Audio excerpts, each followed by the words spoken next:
Hello, hello, hello. I'm going to say hello a few times because we're not just talking to people here in London. This is a global broadcast. So hello, everybody in Soho House worldwide. Let me see how many ways can you say hello, Ivan? Yo. Yo, yeah. This is universal South London / just... Hello. Hello. Okay, hello. It's Mary Poppins. I don't really know that much. I know a few more. So I'm going to say hello in Italian. Buongiorno. Bonjour. Hola. Konnichiwa. I think this is as far as it goes. I'm going to just take it back to my roots. I'm Isoko, which is a small tribe in Nigeria, and we would say Wado. So Wado, everybody. Hello, everybody, and thank you for joining us this morning. It's a bright and breezy morning in London. We are in Soho House 180 on the Strand, which is a very grand street in London. You know, Strand is uptown, for those who don't know. So thank you for those joining us here in real life, and thank you to those joining us online. Yeah, it's the day before Fashion Week starts in London. Spring is threatening to spring. It's not quite there yet, but you know, we're easing in, and I think today's talk is going to give some invigoration to all of us. We've got a very dynamic and just visionary artist that I'm privileged to be in conversation with this morning, so I'm excited. I hope you are too. And a bit about me. My name is Zezi Ifore. I'm an artist and a broadcaster. I'm from South London. I make cultural documentaries for the BBC. I broadcast on a very cool radio station called NTS. Shout out to NTS. And I love clothes. I love being here. I love talking to fellow artists because, as anyone who is remotely creative knows, it's not easy. It's not for the faint of heart. So you have to kind of find fortification where you can. And I find that in talking to other artists and kind of finding that kinship and communion and solidarity. And what an amazing artist we have today to speak to us and share battle scars and stories and tales of triumph. So today I'll be in conversation with Ivan Michael Blackstock, who is an extremely exciting artist, choreographer, curator, a real cultural innovator who's really like redefining the landscape of what dance movement and that sphere can do beyond physical movement, what a dance artist can be, or an artist within dance. He's also an amazing choreographer. So we'll be talking about his practice, how he works, being from the best part of London, which is not the part of London we're in, it's actually South London, for those who don't know. South London Stand Up. And of course, his incredible forthcoming show, which is going to be here at 180 in conjunction with Sadler's Wells, which is like world-class dance institution called TRAPLORD. So we've got lots of exciting things to kind of get into. Those tuning in, streaming in, you can kind of comment on the chat function. You can, you know, talk to each other, do exciting things, you know, make use of that digital landscape that you're in. And here, you know, for those of us in the building, in the room, feel free to ask questions. It's going to be a generative discussion. I might give you just a brief kind of, you know, Ivan's biog is long, but I just want to give you the kind of cliff notes of it. So you're a multidisciplinary artist and a curator. He was formerly associate artist at the Young Vic, another prestigious theatre. He's established a successful dance career, and after that went on to launch Cross Platform, which is an amazing organisation and festival celebrating underground artists and street culture and literally platforming unseen talent. His list of choreography credits is long and wide, from the Pet Shop Boys to Fundamental 03, for those who know, to Beyoncé, Brown Skin Girl. He is artistic director here at 180 Studios, which is huge. And he's founded a very exciting production company called Ultraviolet, the first production of which is TRAPLORD. So let's actually make some noise for Ivan. Woo! Shout out to the live audience. And then, Ivan, I feel like, do you want to just want to introduce yourself in your own words? Just to, you know, have I said it all? Or just, you know, add a bit of zhuzh? Yeah, like, I feel like I'm sliding down this chair. I don't know how you feel. Let's do that. Relax. Or no, not. Let's straighten up. Correct. Body Posture. conscious Yeah, posture. all of that stuff. Movement. Yeah, so I'm Ivan Michael Blackstock. I would say I am a person that likes to express myself in many different shapes and forms. The first kind of love, obviously, was movement and dance. You know, been doing it since I was like somewhere maybe in the womb or something. It started off with, you know, and then it kind of just manifested into I don't know, a form of like a superhero. Yeah. You know, I think when I dance, I feel like I'm Superman. A little bit. Really? Yeah, and I don't know. After that, it kind of just grew to into other forms, into like fashion, into music. But like I don't know, it's how can I explain? Because you know, like some people frame me as a dancer. Yeah. I'm not a dancer. I feel like I'm an expressionist. Come on. I feel like, yeah, as I said, like I think you're kind of really redefining and pushing the landscape of what an artist can be, and particularly what a movement artist, a dancer can be. I think, you know, art is a superpower, and anyone who claims that power and that freedom to be an artist, we know what it gives you, and the transformative strength, you know, of being able to express yourself. And so I just feel like there's so many disciplines that, you know, we're kind of we can be relegated to boxes. And if you have the cheek to do more than one thing, you just kind of get slapped as like a creative. Or how do you feel about the term multidisciplinary? I'm not a fan of it. Just, I think artist is enough. How do you feel about being called that? Because you do a lot of different things, but to me, it's all art. So I feel.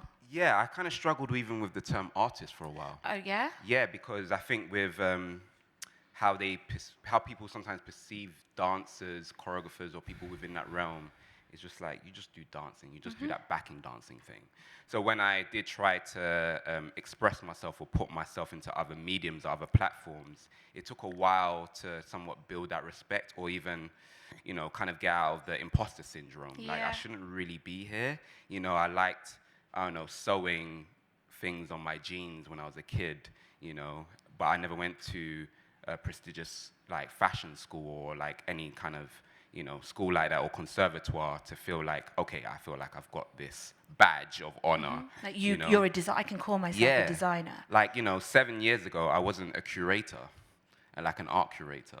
You know, I just had ideas in my head. I was like, I just want to put my peers, my friends, some of these mid-career artists I saw that were amazing. I just want to put them on. I just want to highlight them, you know. And that was a journey of learning to program, learning to, you know, dive into other realms, into like street culture, subcultures. And I found home. I found communities and family where I was like, yeah, I vibe with you. You don't even call yourself a music artist. You just an expressionist too. So even the word like artists, it can feel a bit funny. Okay. But yeah, I do feel somewhat I am multidisciplinary. Maybe I don't shout it, but yes, I am. Ivan's multidisciplinary without all of the other stuff. You know, I'm juggling 101 things all the time, so I feel, yeah, I am multidisciplinary. Yeah, but I think everybody is. That's why I'm a bit like, it's, you know, superfluous. I can brush my teeth and, you know, tap my foot. Yeah. Multidisciplinary. But I think, you know, when I was like, so I have known you from around for a long time. We've kind of been in the same worlds and spheres. We're from South London, you know. We're in the arts, darling. Of course we were going to cross paths several times. The first time I really came across your work and actually saw it for myself was in a good friend of mine's really amazing seminal film called Rebirth is Necessary, by an amazing director called Jen Nkiru, who is now Grammy Award winning. Thank you very much. And your work in that film, the choreographed pieces on the street in Brixton, they just gave so much power and so much energy. I was like, Jen, who did that? Like, what was like, who did that? And like, where did that come from? And she was like, oh, it's Ivan, da da da. And I was like, oh my God, I have to like know more. And over the years, I've kind of seen you develop your practice. I then got like I found out about cross-platform, which I thought was amazing, like really ambitious and generous. You know, you're someone who is still establishing your own career, but you've put so much energy into creating something to help other artists and to give them shine. Super impressed. And then I see, okay, you're from South London. Makes sense. Duh. And then in the preparation for today, I sort of do a deep dive on you, and I realized, like, wow, like, I really came to really respect, like, the tenacity. Like, one word that kind of came to me repeatedly, kind of reading about your journey as a dancer, as a choreographer, as an artist, as a curator, as a cultural innovator, is just drive. And so I really want to kind of get into the roots of that drive. And so, you know, not to reinvent the wheel, let's start with the origins. Growing up in South London, where did young Ivan first begin to express himself and find his voice? Amazing. Thank you for that. Like, sometimes I don't hear, you know, the journey fed back to me, you know, and I think it's been a very scenic ride, shall I say. It's kind of been like, but it all started, like, you know, in Peckham. You know, Peckham, Old Kent Road, and, you know, it wasn't an easy time. I was living in a place just off of Bermondsey, and Bermondsey back in the day was known for, you know, football supporters and, like, National Front, and there was, like, an energy which I had to navigate. It was a very racist area. Yeah. So wherever you are, think about the place that you would not go after sundown. Like, you wouldn't even go there after 5 p.m. Like, that you only feel comfortable in literal broad daylight. And even then, Bermondsey back in those days was not a safe place. Like, yeah. Not at all. And right across pretty much the roads, or a couple roads down, was Aylesbury Estate, and that was a massive housing estate. The biggest estate London. in Europe. In Europe at the time, yeah, Haygate, before Aylesbury. It got demolished. And you could walk pretty much in London, from Elephant Castle all the way down to Peckham without touching the ground, which was crazy. So but they've shot, like, amazing, you know, series, Top Boy there. There's been music videos, films. But yeah, that was kind of like my stomping ground, you know, and I've kind of had a lot of amazing memories there, even though it was tough. But as I would say, a 10-year-old kid, you know, it was this massive playground. And yeah, I connected with some young, I don't know, talent, in a sense of, like, kids that were dreaming, you know, and we just made ideas, we made stories, we made dance groups. We made a group called Kids with Attitude. Come on. That was like KWA, basically. Yeah. But yeah, I was really inspired by, like, Michael Jackson, Bobby Brown, MC Hammer, Usher. And I remember going to a concert, and it was an American singer, Marcus Houston. He was part of a group called Immature back in the day. And it was this, like, B2K boy band. It was pre-B2K, yeah, like Heartthrob. Yeah. The, like, ultimate black heartthrobs. Yeah. But they were huge. Yeah. Like, there was a magazine called Right On, and they were always in it, and they'd always have, like, huge posters. Everyone had it on their wall. And there's 3 of them, Little Drummer Boy, Romeo and Batman, you know. Yeah.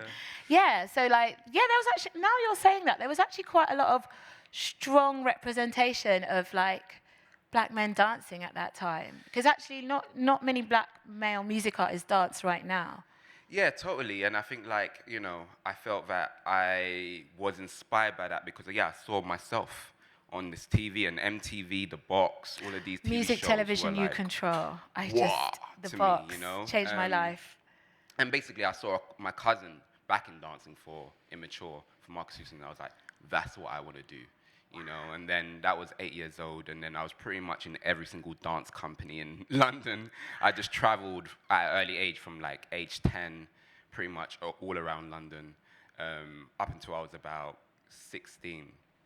And, you know, growing up in South London, it was also challenging because I was dealing with things at home, you know, challenging stepfather, also navigating through Peckham and Brixton, because my grandmother lived in Brixton. So then there's times when back in the day, Peckham Boys and the Brixton Gang weren't really doing this, you know? So it was a real turf wars. Yeah, so there'll be times when I'll be in Brixton, it's like, ain't you that kid from Peckham? It's like, no, I live up the road. And there's all of this navigation, but like, you know, I feel like I found something quite early, which I'm very blessed for, you know, and that was dance. And it's taken me around the world now. You know, my first big job was at 19, and that was with a group called Pet Shop Boys. And I still had somewhat of a London street mentality at the time, you know. And even at that time, I remember like I was still trying to figure out where I'm gonna go, what do I want to do, even though I was like, this is amazing, but I was very much still distracted by the streets at the time, you know. And I think because I was trying to navigate home, navigating transition to school or to my grandmother's or to friend's house, you know, and then being at my school wasn't the most easiest school at the time. So me coming out of all of that, it built a certain type of Ivan, and that was where the drive kind of came. I had to be on my toes and, you know that like, okay, this is what I want. I can easily get dragged into this life, but I know that there's something beyond this thing I'm in, you know. I failed all my schooling. So even to this day, I have no degree. I have like no diploma, nothing. It was just like. And yet, every major dance institution litters your CV. So, I mean. Yeah, like I'm, you know, sometimes you can, as an artist and as a maker or a creator or expressionist, you can forget your journey because you're in this process right now. Like, I need to make this thing or trying to make money and navigate, you know. But I think where I'm at now, it's I don't know. I feel fully much more integrated. And looking back, at the time it felt like I was navigating through an inferno. Wow. At the time, because you know, as a kid, as a young black man, it felt like a movie a little bit. You know, like you could come out of your house and then you have to navigate around these young men, trying to understand what masculinity means at the time with an absent father at home, dealing with adolescence life, your body's changing, your voice is changing. Which is just hard enough in and of itself, you know? Just puberty, hormones, yeah, totally. Growing up is rough. So like, I don't know, like it's always a bit challenging sometimes to talk about the journey as well as who I am, because I feel like I've lived many lives, you know, and some of it's a blur, some of it I don't want to remember, you know. So yeah, I think about that. That's what's kind of made me who I am now. Yeah, it's just like it's powerful to see that at every step, like, you know, after the Pet Shop Boys, you go on to do something at the Old Vic. You've had all of these stages, but it's just very powerful to see this kind of just thread of like real tenacity and just, you know, you've been very transparent about like the realities of being an artist. And I don't know, I think it's on everybody's mind right now because we are living still through a pandemic, you know. It's really rough, and I think the arts have taken a kind of battering and everyone feels a bit kind of like fragile. And I think we're looking to artists and to art to kind of give us that sense of like perseverance and that we can kind of endure. And, you know, like when I was kind of reading about you, I thought, yeah, there's a lot of parallels with the new Kanye doc. I thought, you know, genius. I was like, this is genius. And you've fought for what to be where you are. Yeah. And I just had so much admiration. And I think, you know, I know what Peckham was like in the 90s and the early 2000s. It was like the wild, wild west. Coming from a different part of South London, from more the Brixton side, which felt like slightly more, even in the street code, more kind of regulated. Like Peckham felt like somewhere that anything can happen to you. Like, you know, anyone can get beaten up, like anything. And so I'm just wondering how, like, what did movement and moving your body physically do for you, kind of growing up in that environment? And like, how did you find freedom within yourself?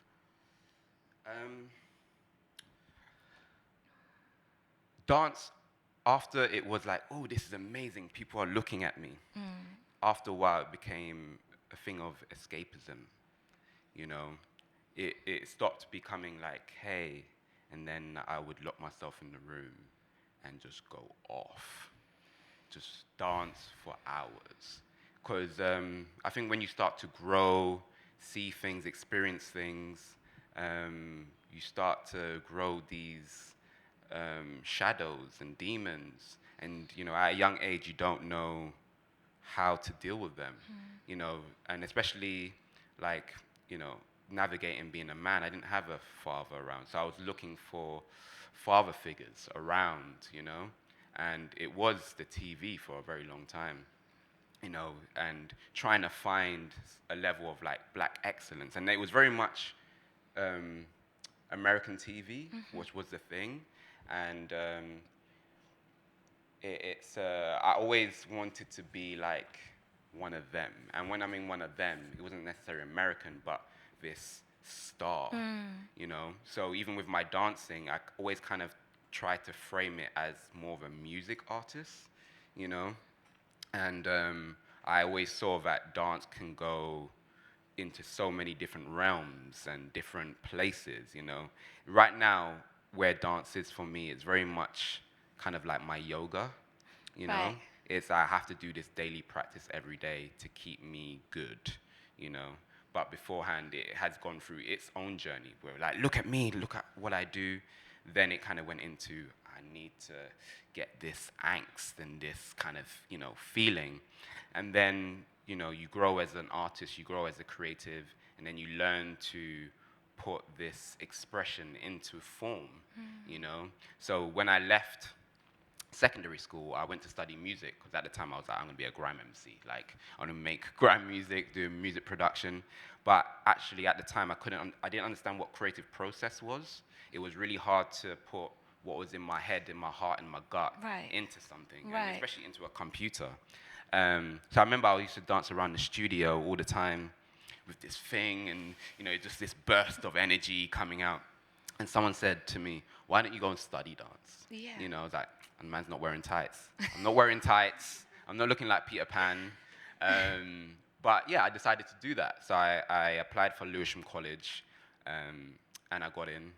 And for the first 3 months, I was wearing my tracksuit bottoms. Yeah. So I was not rocking it. And I remember the head of dance said, you need to wear tights. You know, you have so much talent, but you're wasting it, you know, because I can see you're not fully in it. It's like, I'm going to buy you some tights.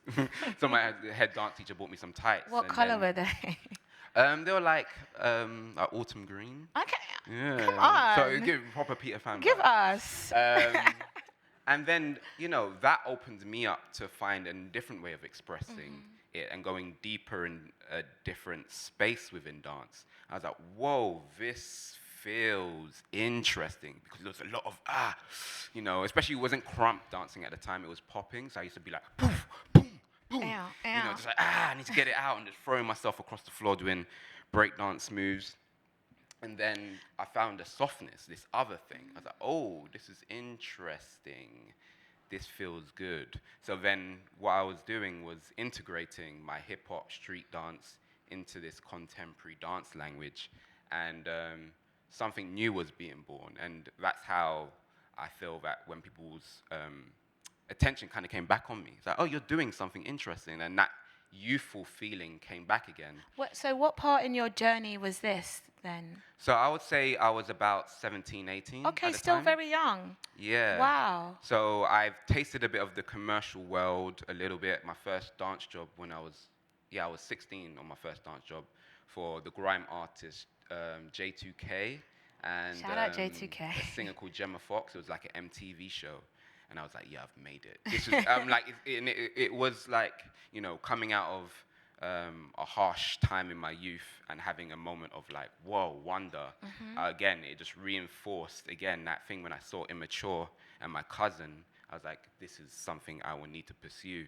So I didn't go straight into like, how can I say, commercial dance. It was underground dance battling. So I was do all the dance battles. I would travel to places like Czech Republic, Paris, enter these competitions, and my name started getting built in this underground dance world. And then I... Wow, before the age of 18? Wow. Yeah, so that kind of... How did that feel? So going from Peckham to Czech Republic, like, night and day. It was a big culture shock, you know, and I think that it opened my mind to taste culture, because it was very much like Peckham and Brixton. Yeah. And some places like, you know, going to central London, West End at the time, East London a lot at the time, but it was just like, oh, this is how you express yourself, this is how you communicate. You know, you might take a lot longer, where London might be like, we just knock it out, we've got this energy, you know. But then my friend was auditioning for a world tour, the Pet Shop Boys, and I just got in. I was studying at Erdang Academy at the time, so I left Lewisham College, went to a higher school, Erdang Academy, which was based in Covent Garden at the time, and it was more of like a traditional ballet, jazz school, and they did musical theatre. So when I was there was like hardcore musical theatre, and I was like, this is not my vibe. This feels like fame. People jumping on tables, doing Les Mis, and I was like, this is not it. So I decided to apply for London Contemporary Dance School, and I got in, and it was a bit of a toss-up, because my friend was like, come to this audition. I was like, I just got into London Contemporary Dance School, one of the top dance schools in the country. You know, we have like 3: Rambert, Northern Contemporary Dance School, and London Contemporary Dance School. And he was like, trust me, like, you will kill it. I was like, but I'm going to this new school, like, I've got in, like, it's like it's the amazing. Harvard of dance. It's like not something you just pass up. Yeah, exactly. But so I went anyway, and then he didn't get it, unfortunately. I booked the job, and then I was on a world tour for a year and a half at 19, and I saw everywhere. I went to Asia, the Americas, you know, Europe, like 3 times over, and I grew up out of this, you know, young mentality, like, yeah, I want to kind of do this dancing, but this street life was still here, and I disappeared for a while, came back, and I somewhat came back a man, you know. Yeah. And from then, I was like, okay, it's on. I've done a world tour. I booked jobs. People started to know who I am, making a lot of money at a young age. Came back, I was broke.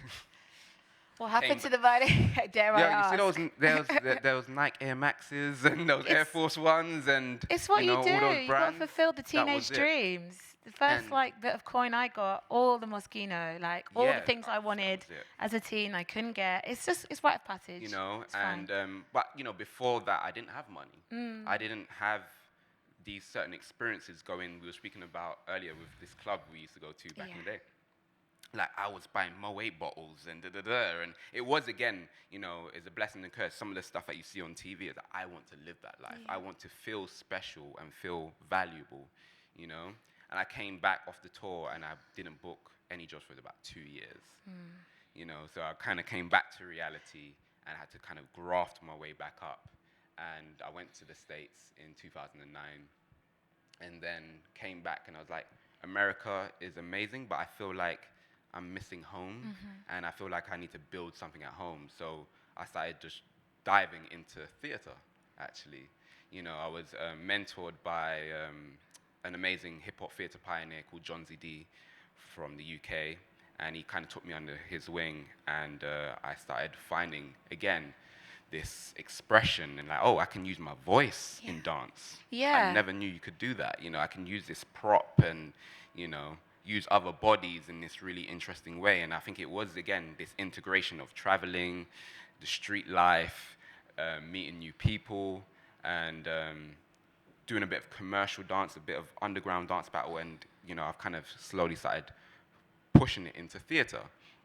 And from that, it's kind of done this. Like, the journey's long, Zezi, so I could talk about it's done this, but, you know, in 2014, I did a production called A Harlem Dream at the Young Vic. Right. And that was like a massive moment for me. Like, I felt like, yeah, I've landed, you know. And it was about putting this street energy, all this angst into the show, and it was about dreams.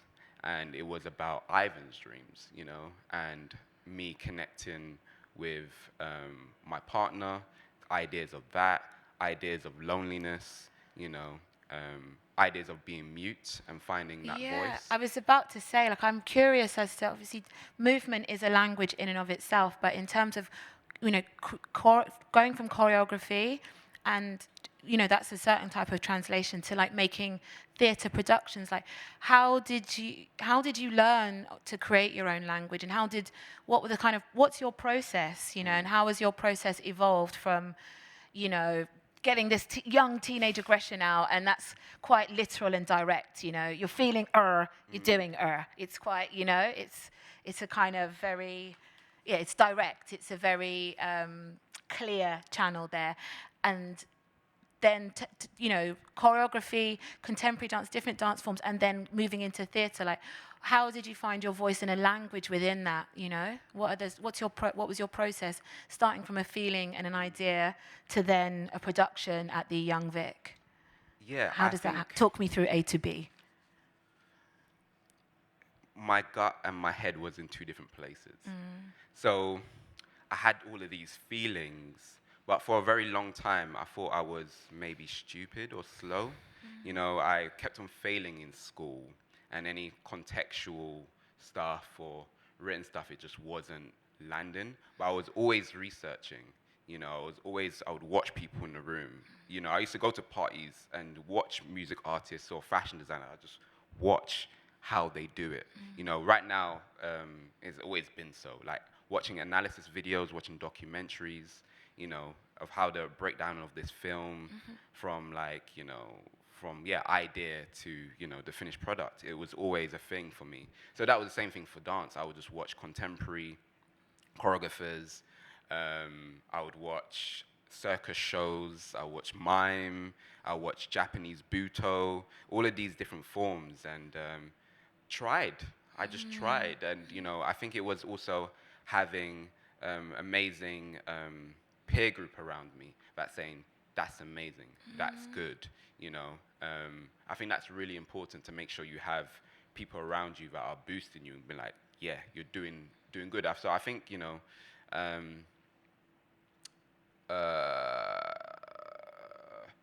having the right people around me that helped me drive my craft. Again, for so long, I was kind of looking for this absent father, but I found brothers and sisters, actually, and realized, actually, at the time, I didn't need that. I have my family, my clique. And I was screaming about my work for a very long time. I was put it everywhere. And even at that time, by the time I started doing hip-hop theater, I already started doing, I already choreographed an Adidas fashion show. I worked with the group Fundamental 03 back in the day. And at the time when I hit about 24, I already felt that I was established. My first job was at 16, done a world tour. By that time, I mostly was coming close to doing a musical with Arlene Phillips. So I felt like I've done the rounds. I've been to America, bodied and smashed the dance classes right next to that choreographer or that dancer that danced with Chris Brown. So I felt like, yeah, I'm it. But then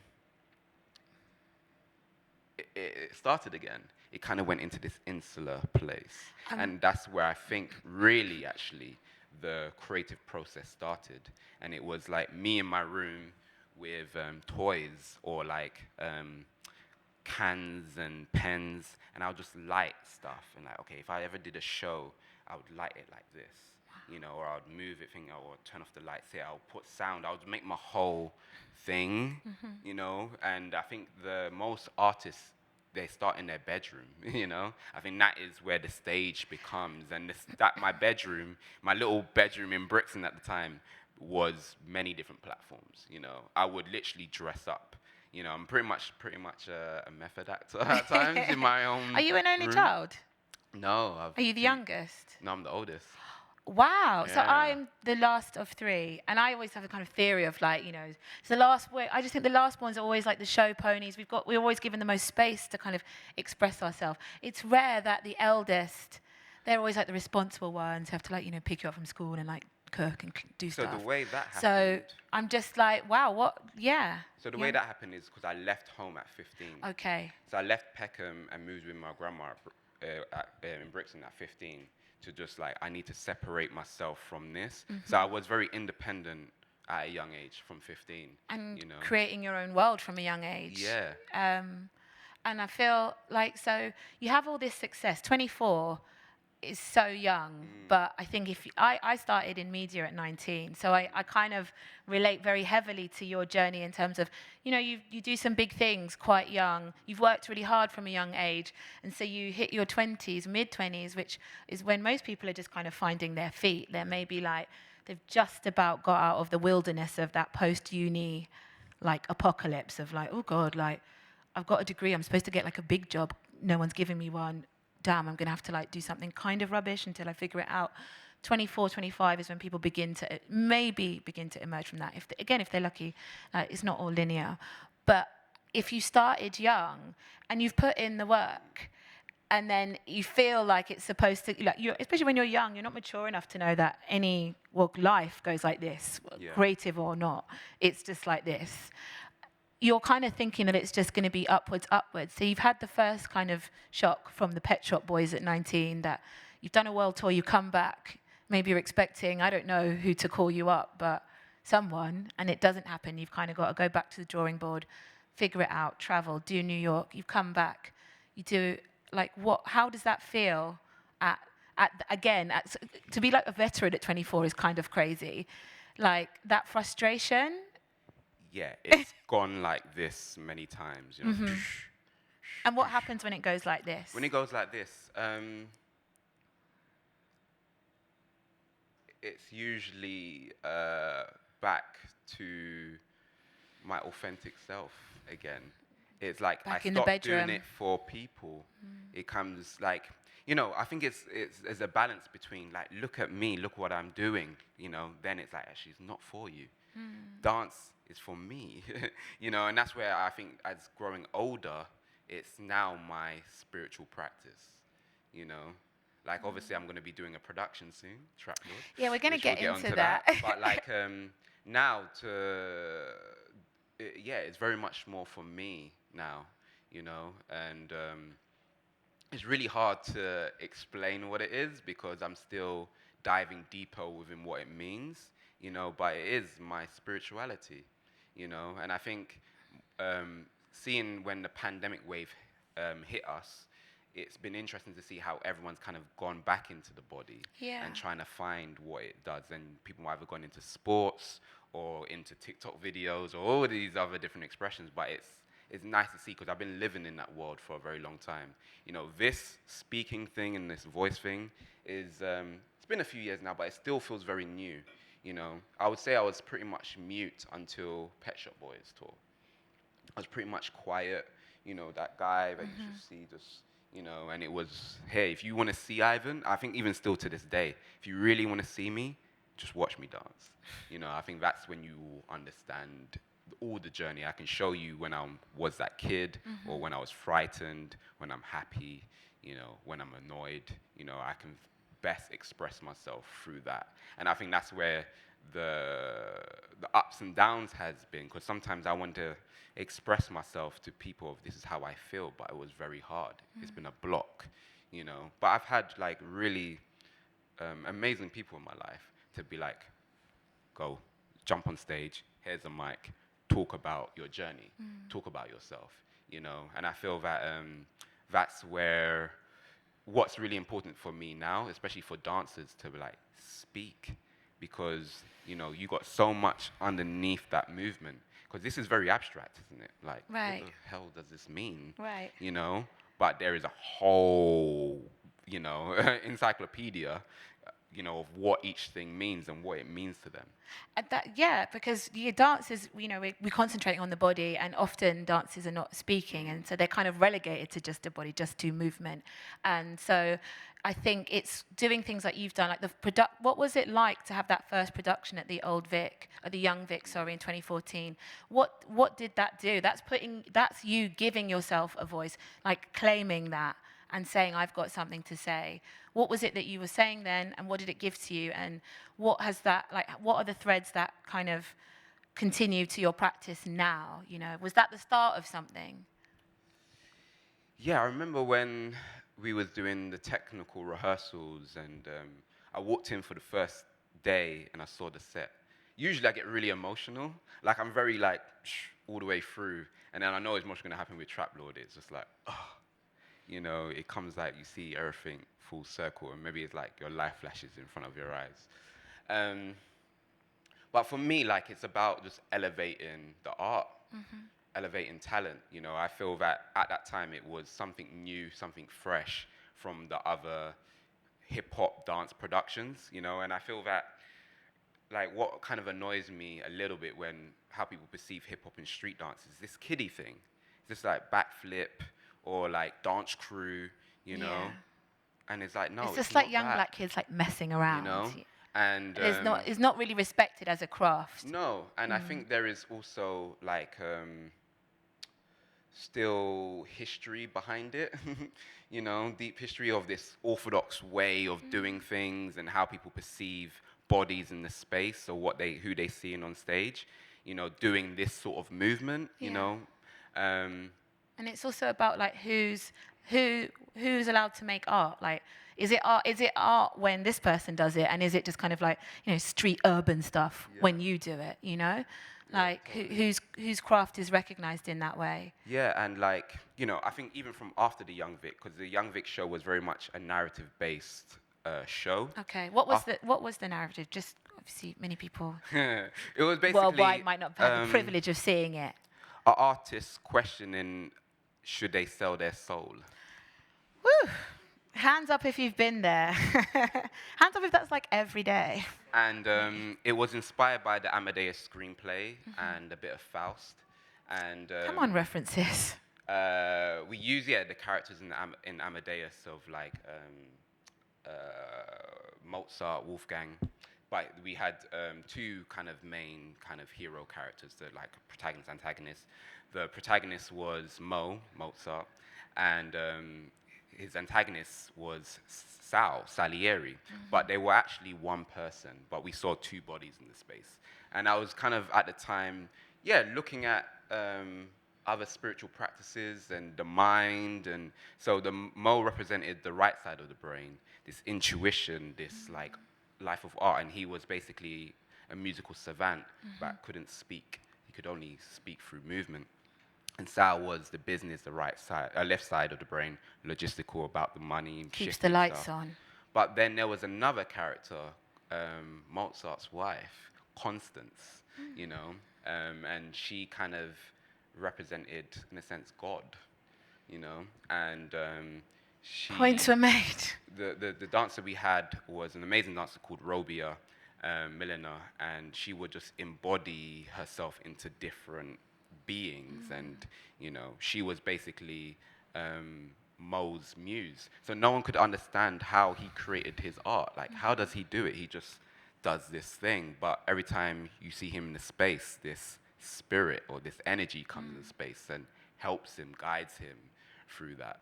And unfortunately, he signs a contract, and she gets sold off. And how it also looked at relationships, and you know, how much are you willing to, where do you want to navigate to? Do you want to connect to this divine being of yourself, and you know, or do you want this?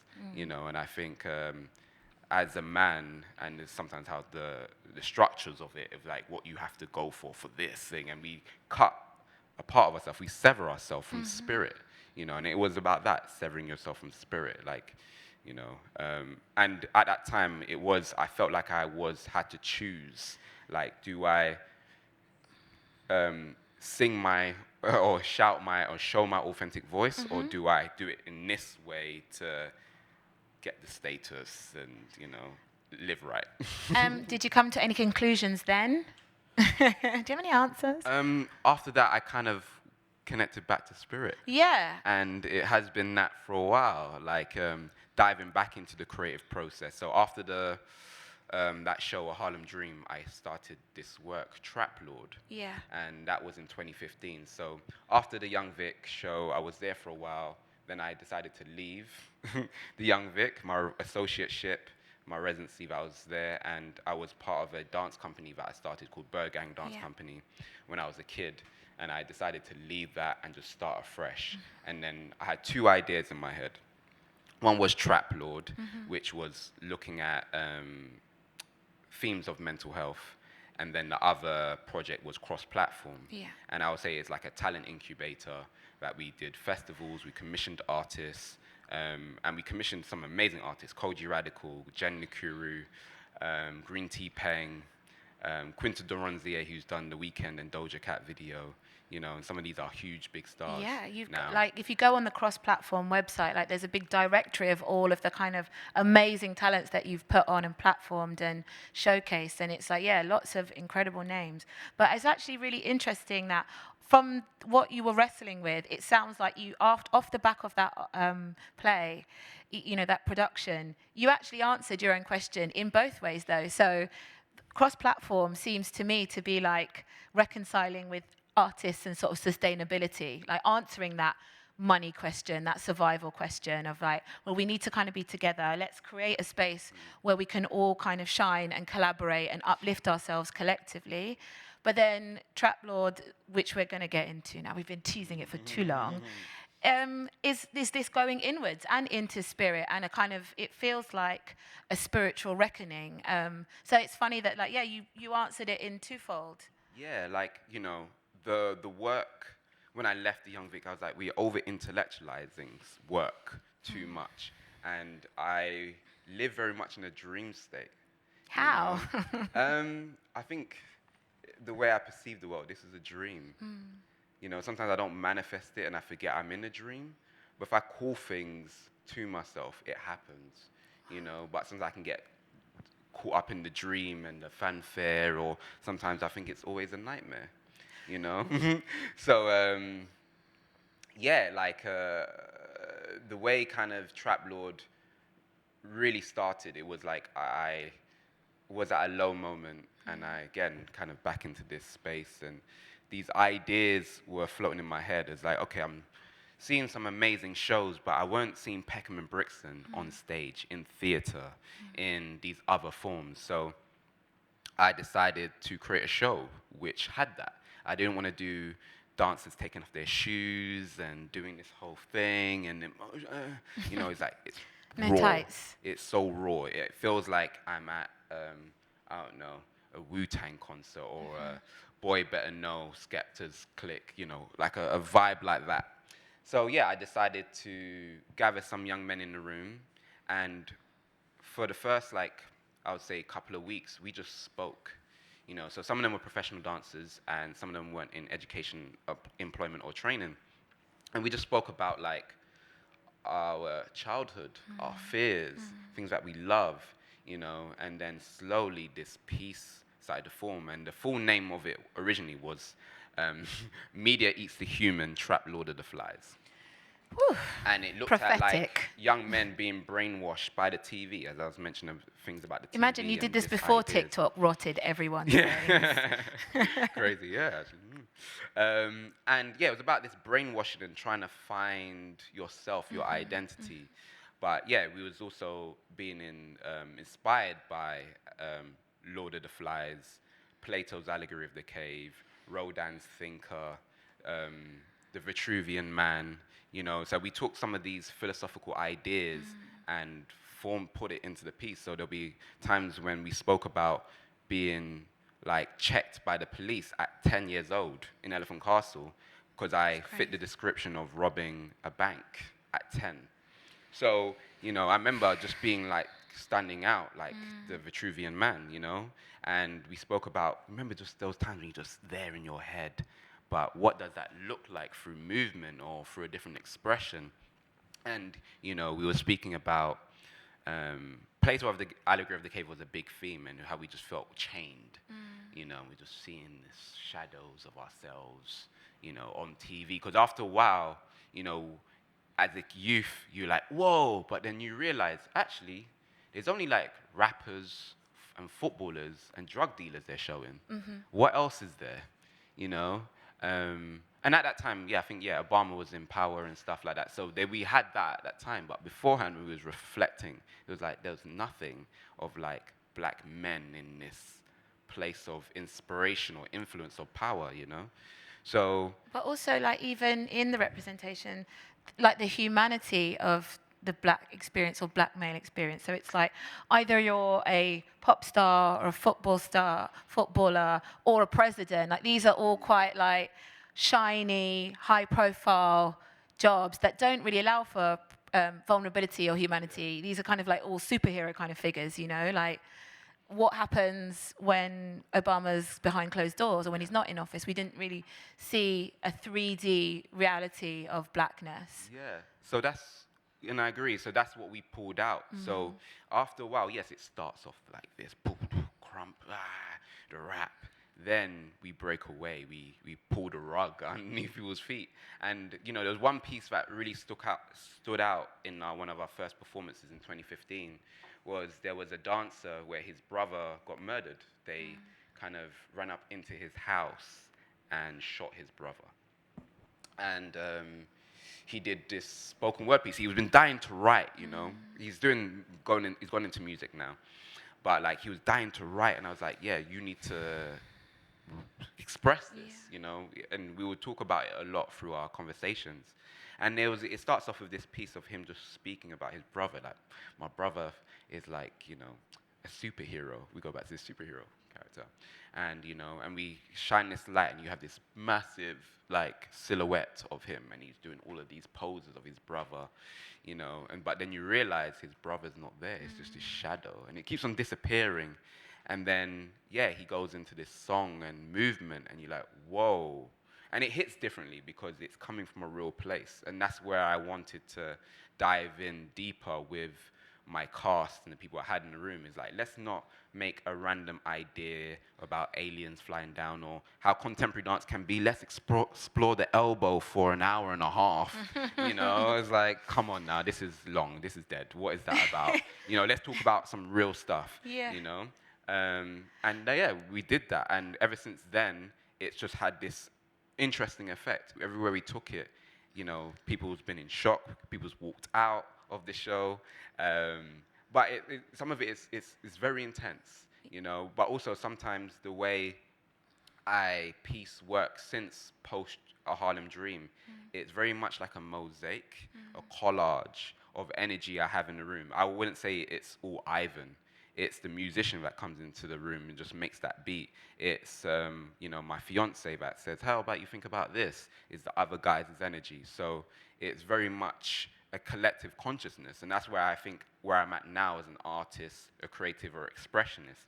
I'm kind of trying to look at the collective consciousness and how can we create work that we all feel something, because it's not about always being here. And I think that's what's happened with dance and slowly with hip hop. We start to get into this brain, but there's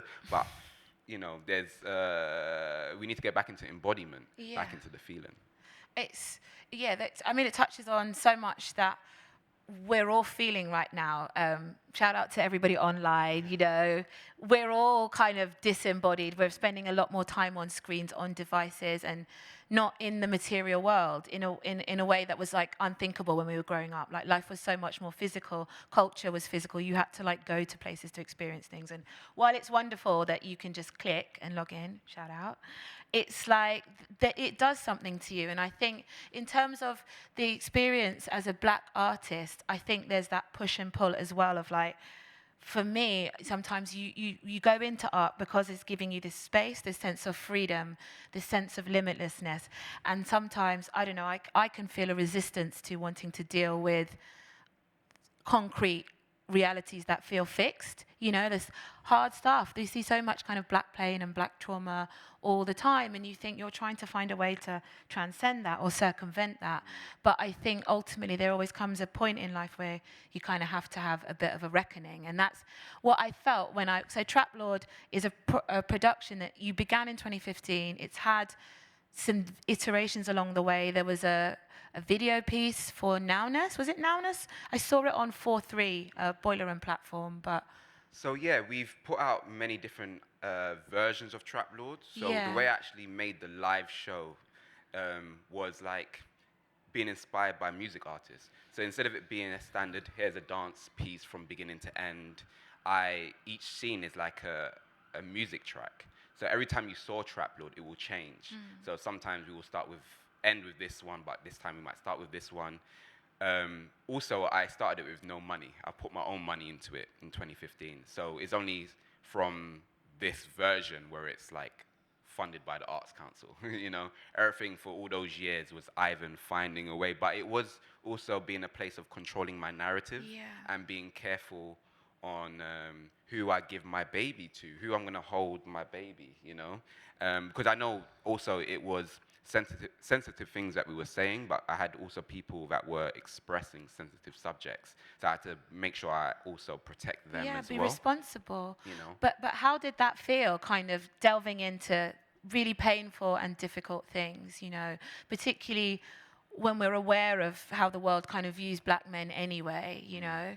I think it's, I just want to know what that's like. I think I can only, of what the dancers have fed back to me is a transformational process. It's very, very transcendental, because this is the time where I can say this, act like this, you know, because maybe they couldn't do that as a kid, you know, or move in a certain way, or sing their heart out, because for so long they thought maybe they're not really singers, or maybe they wanted to be a music artist, but for whatever reason they felt mute. And I tried to give my cast and my performers space to express themselves. So it's very much, yes, choreographed dance movements, but pretty much they're like, have free range. You have to get to that point at this time, but throughout this whole process, getting to that point, you can interact with this person, you can pick up this thing, you can say this thing, you know. So I think that it was, and it still is. If you're performing in it, it's very different for how you experience it.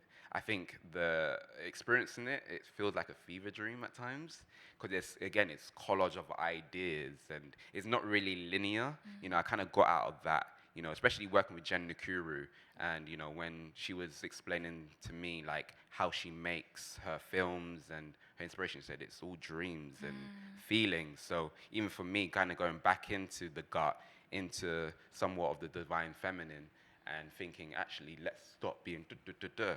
But the divine masculine, the action, helps me deliver it, you know. So I kind of go back into this place of feeling, expression, listening, you know, learning about care, and finding new ways to care, because everyone is individual, so everyone's going through their own thing.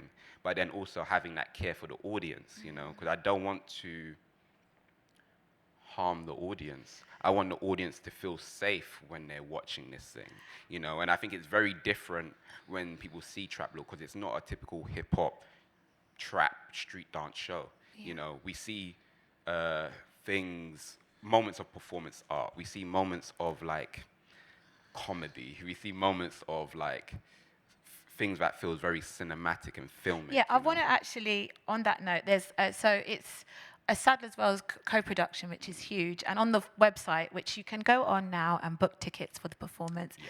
Opening night is the March the 28th. 26th. 26th, close. There's a image, you know, in the world of accessibility now, we have image descriptions anytime there's an image on a website, which is amazing. And so I wanted to read the image description, because obviously I can't show it to you. So it says, 7 young men are gathered around a black car which sits on a bed of pink and white flowers, like a tribute for a funeral. The men wear black hoodies, combat trousers, and puffer jacks. One, with large rabbit ears coming from his hood, has a wide, relaxed smile. The other holds a latex pig mask. The men's faces are painted a dark, metallic black, contrasting with the warm brown tones of the skin on their neck and their hands.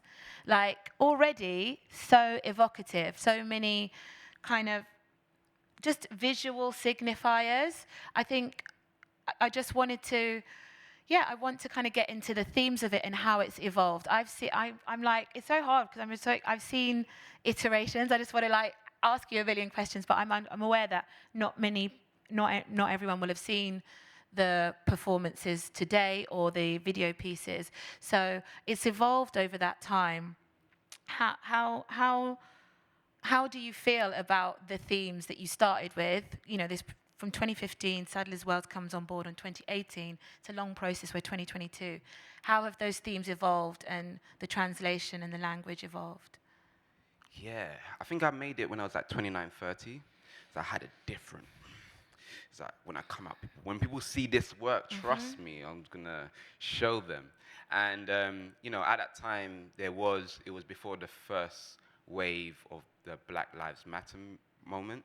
So yeah, there was a lot of things that I felt I had to say. A lot of the young men felt like they had to express, you know, a certain, say certain things, and it touched on many things. Again, it's like a collage. We looked on race, so the young men have blackface. And, you know, for some people, as I said, people walked out. For some of them, it's like too much or can't confront this. But it was looking at many inspirations that inspired that. Brer Rabbit and the Tar Baby, Japanese Buto, you know, obviously blackface, Spike Lee's Bamboozled, amazing film. But instead of it being the blackface where we're smiling and happy, now we're annoyed. We're pissed off. It's a wrap. It's like, I'm done with this. And actually, I'm not going to stop giving you this. I'm going to give you this. Because you've taken the soul out of me, you know? And it was also, you know, in other iterations, we had other young men that weren't black playing the blackface. And it was kind of interesting of, like, you know, them sharing what that meant to them, you know? And yeah, I kind of understand that it is still a sensitive subject, you know, the blackface, but, you know, I have grown up in the UK. I've had different experiences with the blackface idea and racism, and I wanted to allow myself to express, you know, and each of the performers had a different. Some of them stayed in America for a while, so they brought that energy into the room, and it just had this amalgamation. And basically what I think we showed is the black idea and identity, is not a monolithic. It's not just one thing where all of this, you know. Yeah. And I think that monotone of a literal blackface is something that society puts on. It's put on you, just like the paint is put on their faces. Yeah. So I found that like very palpable when watching. You did a Random Acts, Channel 4 short film kind of. That's their short film strand. So you did a short film version of TRAPLORD. And yeah, first of all, I guess, what can people expect from the show that differs from your various iterations? And then I will actually touch on the directing aspect and what's that part of your practice like, and that how does that translation differ between mediums, between a live show and a film? I think it will differ because the way I work now is I work when I'm in the room. Beforehand, I would, again, brainy and intellectualize it, trying to figure it all out. Now I'm just like, I have the energy in the room, and this is where we go, you know. Same as for the Channel 4 film. We only had like 2.5 weeks from idea to delivery to do that, you know. And how do you get, what happened along the way? How did you do that? How we do that is remember feeling, you know, remember who we are. And it is also like, you know, bigging myself up, remembering like, Ivan, you wanted to direct film for ages, you know. Remember, like, you're going to create dope work, you know. People are going to know what sort of messaging you're trying to say, you know. And it was that. It was just having, again, the right people around me to push me and frame me. But I go through the hero's journey all the time. So I do have to slay that dragon or clock this level or beat this level to kind of go to the next level. But I think what's different is you're going to get like a real experience. We haven't had that for a while, haven't we? It's been this, but now you're gonna see me look into your eyes, you know. And instead of it being, okay, you watch, no, because sometimes I think the screen can be good, but you can kind of get passive. But when you have this, if you're watching, don't get passive. Let's give the people watching a guided movement. A guided movement. Yeah, a movement to do. They're probably going to be sat down. Just like, how can we embody? So, more time. Okay. You do everything in freeze. Yeah, it's true. I don't know about you, but immediately I feel more embodied. Usually it will be a lot longer when I do these Okay, things. how It will long? be like about an hour session Of embodiment. You have to. You can't just like. That's all right. yeah, I'm like, You know, I've you done have to, 3 like, births. eat I'm the embodied meal, now. Let's go. you know, make it digest. But you know, I think what's different is it's at 180. You know, before it was we performed at Latitude Festival. We took it to Paris La Villette. We opened up for ASAP Typha from ASAP Mob. So we've done it in very different spaces. This is the first time where we have like the budget it needs. It needed budget, and it's been everything has been like this. And yes, I have got Arts Council beforehand, but now, you know, within the credits, you know, Sadler's Wells times 180 Studios, you know, in collaboration with The Factory and Ultraviolet. That's my company. You know, beforehand, it was like, hey, take my production, make it lit, to put it out there. But now it's like, no, Ivan is saying, actually, this is how I want my narrative. This is how I want people to perceive me. This is what I want to say. This is how it's going to be done, you know? And that's been super empowering. It's been hard because I feel that I'm very much like, dance, and, you know, like expressing myself, but doing all admin and, you know, liaising with the partners and business associates has been something new, but it's also been good to see the other side. I think that's what a lot of artists don't see. We don't see how it works, and that's why we sometimes always get kind of crash, you know, because, you know, there's all of these tricks of the trade over here, and there's always like requirements, you know, there's a bottom line Yeah. for any arts institution or something. We have a finance person in the room, you know. She knows about the balance sheet and the bottom line. And I think if you're not aware of that side, you hit these barriers and you're just like, well, why are you telling me no? Like, what's going on? I also do think that, like, coming from the dance world and background, I learned so much more than some of my other peers in other artistic disciplines. Okay, tell us, what did you learn?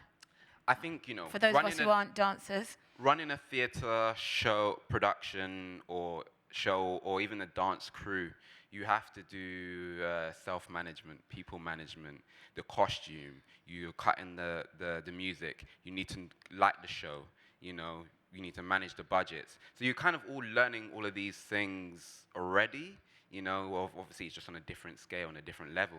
So it's been interesting to speaking to some of my music friends, for instance, where there's like my manager. You know, it's like, nah, dancers, we're managing the whole thing ourselves, you know? So I felt that, like, and we're in the show. You know, we're choreographing it, we're in it, you know, we're lighting it, we're making the costumes sometimes, we're learning Logic or GarageBand, you know, we're writing the application forms, trying to ship it out there, because, you know, dance is still, I wouldn't say it's like this, of how it's perceived, you know, but it feels like that for a lot of us. You know, a lot of us are juggling and doing this whole thing to be like, look at me, look, I've got this thing, where I would see my peers in fashion or music or photography or film just going, doosh, doosh. Man, doing Kanye West now, doosh. I'm, working with Erykah Badu, with dancers. It's, sometimes we do all of this work to put on a small performance on a cabaret stage. Yeah. You know, or do all of this training for years and still being behind an artist. And usually the choreography is a lot more simpler than you are doing in your training, you know, or you're having the opportunity to see these amazing dance battlers traveling around the world, but you're doing all of this for a £200 check or £100 pay. You know, for a very long time in the commercial dance industry, the fees were the same. So regardless if you're doing X Factor or, I don't know, a small performance here or a music video, the fees were the same over here. It's only now it's starting to slightly change, but there is no pay rise or increase. It's been like this and this for years since I was dancing as a kid. And even till now, it's still, even the Super Bowl we saw with that kind of, you know, issue of trying to pay dancers, you know, so we're still trying to able to eat and express ourselves and make shows, you know. And that the contribution is seen as equally valid. Yeah.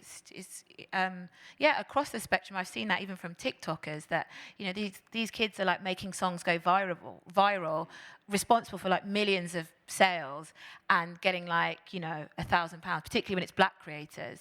Yeah. So I'm wondering, like, what would you say to a 19-year-old who's just come back from a tour that thought that would there be their big break? You know, what learning all you've learned about how to empower yourself and give your voice a platform and a stage. Like, what would you say to those who haven't reached that place yet?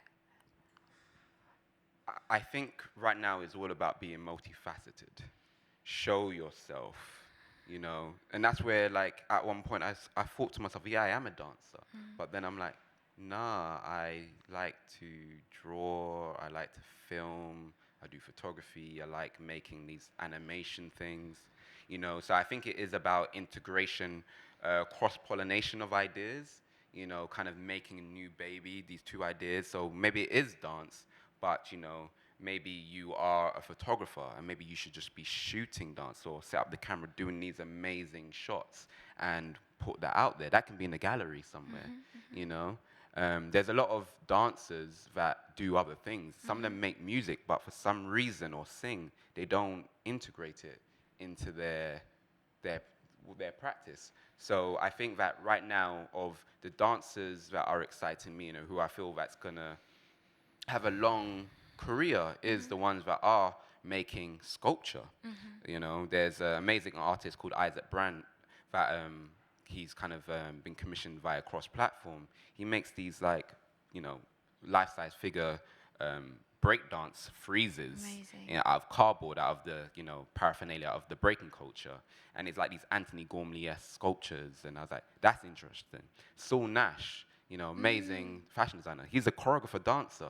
He puts fashion designer choreographer, you know, so all the time, every time you see his work or his output, it has movement in it, you know, and how to express yourself in these clothes, you know. So I think that it is about that. Or if you feel like I can't do it myself, like, link up with someone, connect with other artists to make that, you know, those dreams come true, because it's not just you. And that's one thing I've learned through my journey of, you know, through the different phases of Ivan, bringing other energies in the room and, you know, other people putting me on. The only way I can really make it or do it is that it's the collective consciousness. We have to all work together, you know, to, you know, spread the joy. Yeah, to build. And you've been an amazing collaborator from, working with Jen. You did Brown Skin Girl for Beyoncé, which was just beautiful. Impeccum, so very poetic, kind of homecoming and celebratory.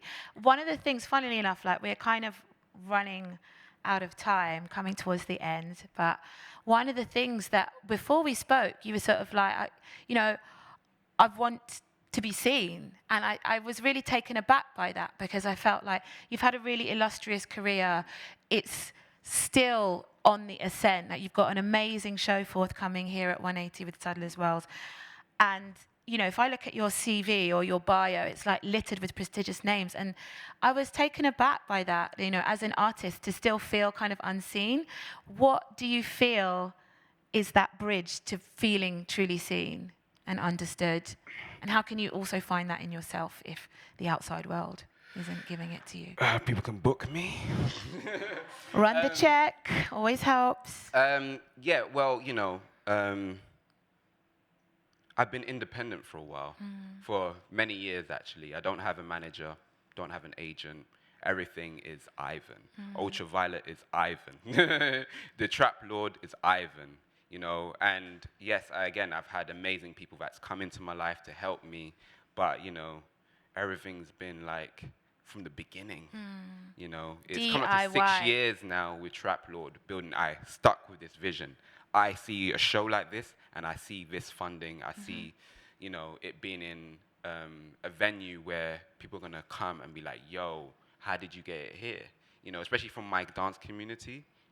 But I think, like, there's many reasons why I feel like I don't be seen. I'm not seen. I'm not doing music. You know, I'm not doing fashion. you know. I know there's plenty of artists that are doing this weird thing with textiles, for instance, and it's not this whole thing. And that's one of the reasons why I built cross-platform. It was for those artists that felt like, how many times I'm going to be a rising star, you know, and this like emerging artist. I've been emerging for 10 like years. 10 years, you know. So it was for some of these artists, but also for this younger artist to be like, oh, I see myself within this niche, you know. And like sometimes I question like why, because I have been around, you know, a lot, but for some reason, and maybe it's the type of work I put out, and it's only, I feel only now where people are brave enough and open to try that work, and you know, I'm seeing it more. And try it on a big scale, because on a big scale. This is not a small production that's coming up. TRAPLORD is like, you're going for it now. Yeah, because I've done like, you know, well, I still do. I mentor artists, still work within the community. Just came back from working in the Midlands with like 12-year-old kids, you know. I still make theatre shows, I make circus shows, I do cabaret. What's your next dream? My next dream? Putting dance onto like the online digital space, you know. Hi, online. And I think that it's looking at dance expression movement en masse and working with other artists that are interested in putting, like, actually, I'm going to work with this 3D imaging technology, Unreal Engine, and I'm going to create a dance game. Fab. You know, we used to have dance games, but like we have TikTok. Everyone's learning this thing.